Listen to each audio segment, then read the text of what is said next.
years old, I left a very demanding job in management consulting for a job that was even more demanding, teaching.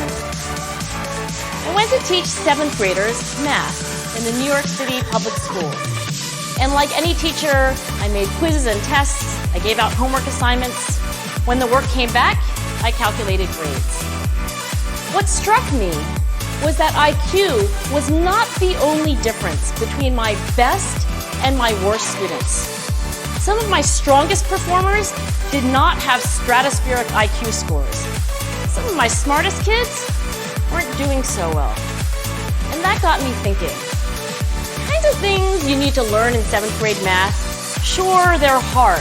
Ratios, decimals, the area of a parallelogram. But these concepts are not impossible.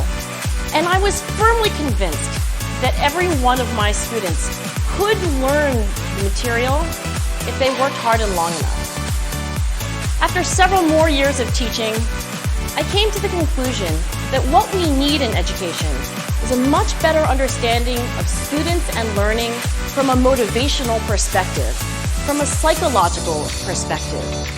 In education, the one thing we know how to measure best is IQ. But what if doing well in school and in life depends on much more than your ability to learn quickly and easily? So I left the classroom and I went to graduate school to become a psychologist. I started studying kids and adults in all kinds of super challenging settings. And in every study, my question was, who is successful here and why? My research team and I went to West Point Military Academy. We tried to predict which cadets would stay in military training and which would drop out. We went to the National Spelling Bee and tried to predict which children would advance farthest in competition. We studied rookie teachers working in really tough neighborhoods, asking which teachers are still going to be here in teaching by the end of the school year. And of those, who will be the most effective at improving learning outcomes for their students? We partnered with private companies asking which of these salespeople is going to keep their jobs and who's going to earn the most money.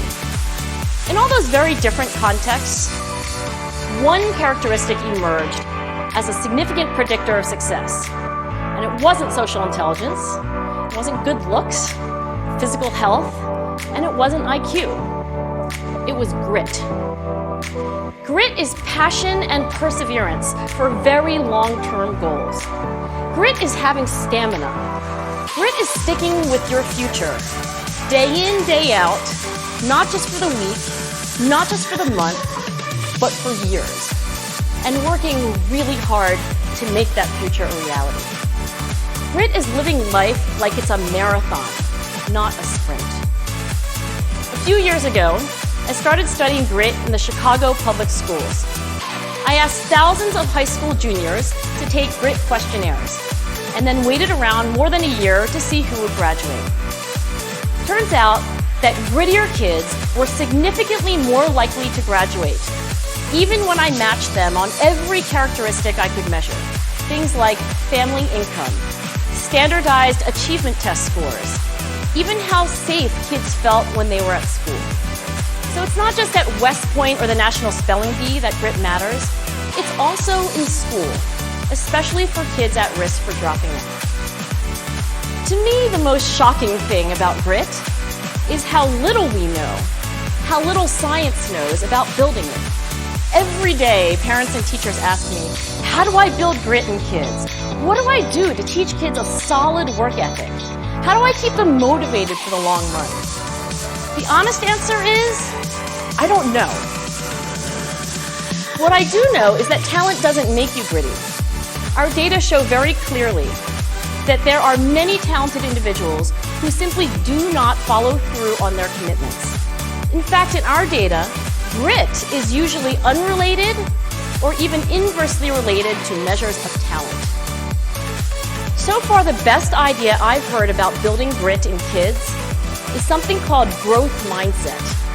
This is an idea developed at Stanford University by Carol Dweck, and it is the belief that the ability to learn is not fixed, that it can change with your effort. Dr. Dweck has shown that when kids read and learn about the brain and how it changes and grows in response to challenge, they're much more likely to persevere when they fail because they don't believe that failure is a permanent condition. So growth mindset is a great idea for building grit, but we need more. And that's where I'm going to end my remarks because that's where we are. That's the work that stands before us. We need to take our best ideas, our strongest intuitions, and we need to test them. We need to measure whether we've been successful, and we have to be willing to fail, to be wrong, to start over again with lessons learned. In other words, we need to be gritty about getting our kids grittier. Thank you.